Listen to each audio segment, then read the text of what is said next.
Social మీడియాకి యువత బానిసగా మారుతున్న రోజులివి. సామాజిక వెబ్సైట్లను అనుసరిస్తున్న యూత్ వాటి ద్వారా విజ్ఞానాన్ని ఎంతగా సమపార్జిస్తోందో అదే స్థాయిలో పెడదోవ పడుతోంది. కానీ విశాఖపట్నంలో కొంతమంది యువకులు సేవా కార్యక్రమాలను చేపట్టడానికి సోషల్ మీడియాని ఎంచుకున్నారు. డొనేట్ ఎ బుక్ ఛాలెంజ్ తదితర పేర్లతో సోషల్ నెట్వర్కింగ్ సైట్లలో ప్రచారం చేస్తున్నారు.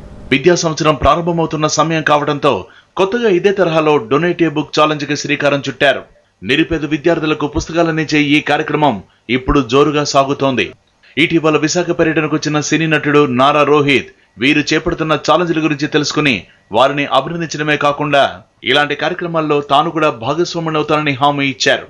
ఇక్కడితో ఆగిపోకుండా కొందరు షార్ట్ ఫిల్మ్ మేకర్లు ఈ ఛాలెంజ్లపై షార్ట్ ఫిల్మ్స్ ను రూపొందించడానికి సిద్ధమవుతున్నారు. నారా రోహిత్ గారు వైజాగ్ వచ్చి ఆయన కూడా ఈ ఛాలెంజ్ యాక్సెప్ట్ చేసి హైదరాబాద్ లో ఉన్న పలు విద్యా సంస్థల్లో పేద విద్యార్థులను గుర్తించి వారికి పుస్తకాలు పంపిణీ చేస్తున్నట్టు ఆయన తెలిపారు.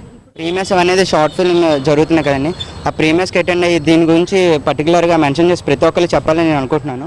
సవాళ్లను అమితంగా ఇష్టపడే యూత్ ఈ తరహా ఛాలెంజ్లు చేపడుతుండటంతో పేరెంట్స్ నుంచి కూడా ప్రోత్సాహం లభిస్తోంది.